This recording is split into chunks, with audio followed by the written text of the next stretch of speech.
Thank you. Thank you.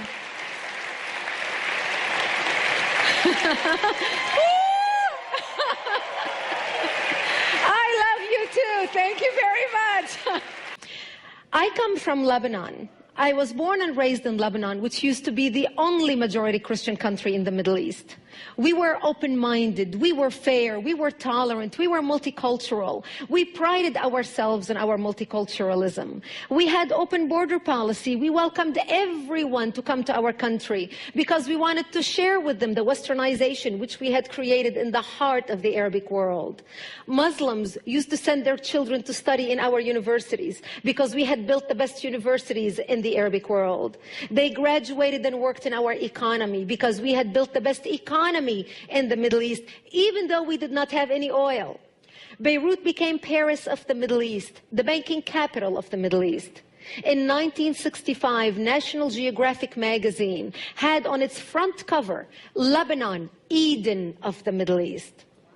Unfortunately, all this began to change as the years went by. See, we got our independence in the early 40s.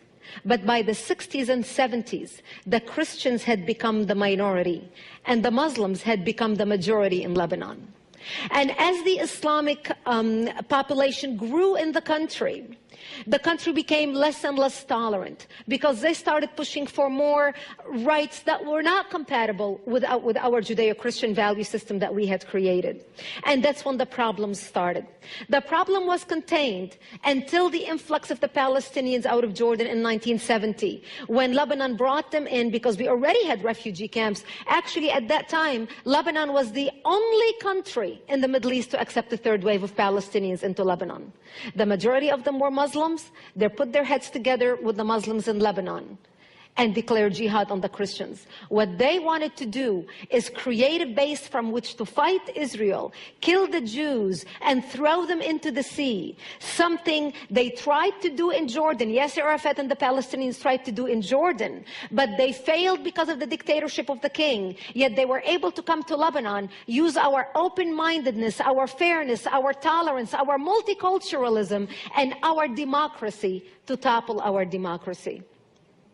My 9/11 happened to me in 1975, when radical Muslims blew up my home, bringing it down, burying me under the rubble wounded, as they shouted, Allahu Akbar. My only crime was that I was a Christian living in a Christian town. I ended up in a hospital for 2.5 months. And as I laid in a hospital bed, hooked up to IVs in both arms, I would ask my parents, why did they do this to us? Why did they attack us? And my father would tell me, because we are Christians, the Muslims consider us infidels and they want to kill us. So I knew since I was a 10-year-old child that I am wanted dead simply because I was born into the Christian faith and lived in a Christian town. This is something so foreign to Christians in America. Because in America, our idea of persecution is, oh, I took my Bible with me to work today and people looked at me funny. That's our idea of persecution. Where I come from, our idea of persecution is they want to walk into this church and start shooting at you and killing you. Just like what they're doing in Iraq right now, just like what they're doing in Egypt right now, just like what they're doing in Syria, just like what they did in Lebanon. Actually, what launched the all-out war in Lebanon was 4 Muslims walked into a church service on a Sunday morning just like this and started shooting at people. That's what started the Lebanese civil war. My daddy would tell me, oh, America's going to come save the Christians in Lebanon. America and the churches in America are going to hear what's happening to the Christians in Lebanon and they're going to come save us. And then they would say, Britain is going to come save the Christians in Lebanon. France is going to come save the Christians in Lebanon. When they hear what's happening, nobody came and nobody cared. And as we started hearing about the massacres happening in the rest of the country, you see the Palestinians and the Muslims put their heads together and formed Jaysh Libnan al-Arabi, the Arabic Lebanese army. And they started massacring the Christians, taking over Christian cities and towns. They committed massacres that were seldom reported in the Western media because the majority of the Western media was located in West Beirut, the area that Yasser Arafat controlled. And nothing came out of there that Yasser Arafat did not approve of. They would surround Christian cities and towns and walk in and massacre the people. One of the biggest massacres in Lebanon was the city of Damour in the beginning of the war, a Christian city. They would walk into a bomb shelter. They would find a mother and a baby and a father hiding in a bomb shelter. They would take the baby, tie one leg of the baby to the mother and another one to the father, and pull the parents apart, splitting the child in half. They would walk to our churches, urinate and defecate on the altar, and then torch our churches. The last lady that worked for me, I hired her because she was mentally disturbed. I wanted to take care of her and her family. And the reason why she was mentally disturbed is because they walked into her bomb shelter.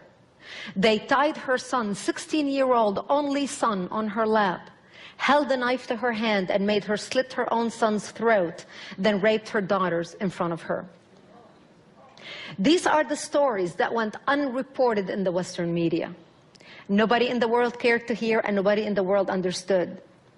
And when the leftist Christians, when the Muslims would come to massacring them in these towns, and the leftists would tell them, you can't massacre us. We marched with you. We represented you in courts. We pushed for your rights. We are on your side. And the Muslims would look at them and say, you are nothing more than useful idiots. You are no different than the other Christians, infidels. But by the time these people woke up, it was too late.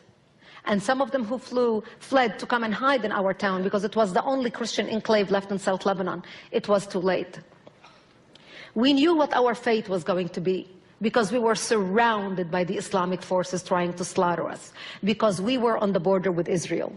I come from a little town in southern Lebanon called Marjayoun, the Valley of Springs. If you have ever visited Metula in Israel on the northern border and stood on the border overlooking at Lebanon, my town is across the valley, across the border. We knew what our fate going to be because we heard of the massacres, and we knew our days were numbered. And we knew to our front were the Muslims and the Palestinians who are waiting to slaughter us so they can be at the border with Israel. But we knew that to our back was Israel, the Jews. And we knew that of the two enemies, because at that time Israel was considered the enemy of Lebanon. We had no diplomatic relations in the 70s. We knew as Christians, if we go to the Jews and beg for help, the Jews are not going to slaughter us because we had more shared values with them than we had with the Muslims. So few people from my town went to Israel and begged for help. They flagged down an Israeli patrol and said, listen, we barely have 48 hours to live. If you don't come help us, we're going to be dead. So you help us, we'll be your buffer zone. It works out for both of us. Israel started coming in the middle of the night and bringing in ammunition and bringing in support and bringing in food for the military and bringing bomb shelters to people. And Israel would take Lebanese Christians, anybody who can fight between the age of 15 and 40, and take them into Israel and train them how to fight. Because we learned very early on in the war that you can have all your professional degrees behind you on the wall, your medical degree, your accounting degree, your law degree, your whatever degree. None of that will do you any good when you are faced with an enemy bent on killing you in the name of Allah. So Israel started to help, and Israel would come in the middle of the night, and this is how we lived for 3 years while no one in the world cared. I remember I was 13 years old, and my parents said to me, if they come to slaughter us tonight, we will create a distraction. You just run towards Israel and you never look back. You are a child, you are a young child. We lived a long life. Thank God I did not make that decision that night, because that's the night when Israel came in physically into Lebanon and kicked out the Muslim forces and the Palestinians and set up checkpoints to save our lives around our town.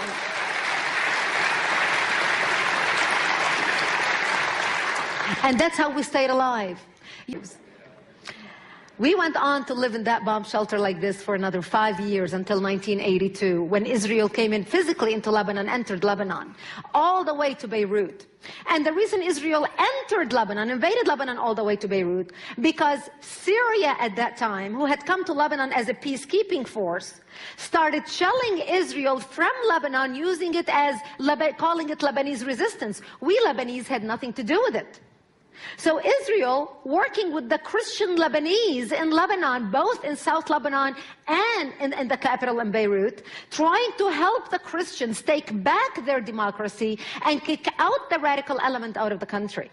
And Israel was able to come all the way into Beirut, kick out the majority of the Palestinians, including Yasser Arafat, where they kicked him out to Tunisia with his cronies. We came out of the bomb shelter and back to rebuilding our lives. As a matter of fact, in my first book, Because They Hate, titled Because They Hate, I go over pages upon pages. I list pages of all the years and all the attacks against the United States and Western interest that no one paid attention to. And I started realizing that what I used to think was a regional problem between a majority Muslim Middle East trying to kill or expel the minority Christians and Jews had become a worldwide problem. But the world was not paying attention. The world was not connecting the dots. The world lacked imagination. And isn't this exactly what the 9/11 Commission report said after 9/11? We lacked imagination. It's not that we did not know that Osama bin Laden wants to attack us. Osama bin Laden attacked in the previous 8 years, Osama bin Laden attacked the World Trade Center. In 1993, the only difference between the two attacks between 1993 and 2001 were the buildings did not come down. They attacked our embassies in the Kubar Towers in Saudi Arabia. They attacked our embassies in Africa and Tanzania. They blew up the USS Cole. And then they were so confident that we were so asleep that they came back and attacked the World Trade Center, the exact same spot again, and this time brought the buildings down. We lacked imagination. It's not that we did not know what our enemy wanted to do to us. We are dealing with an enemy for the first time in history that is so open, so clear, so determined. They don't beat around the bush. They're very direct. And the more direct they are, the deeper we dig our head into the sand thinking, na na na na boo boo, I'm not going to listen.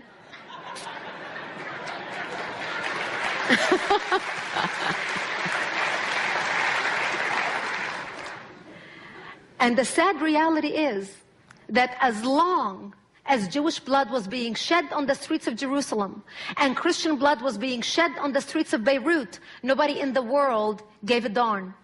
It wasn't until September 11th in the United States that the world woke up and realized, why do they hate us? What did we do to the Islamic world? Very simple words I have for you. They hate us. They hate us because we are infidels. Plain and simple.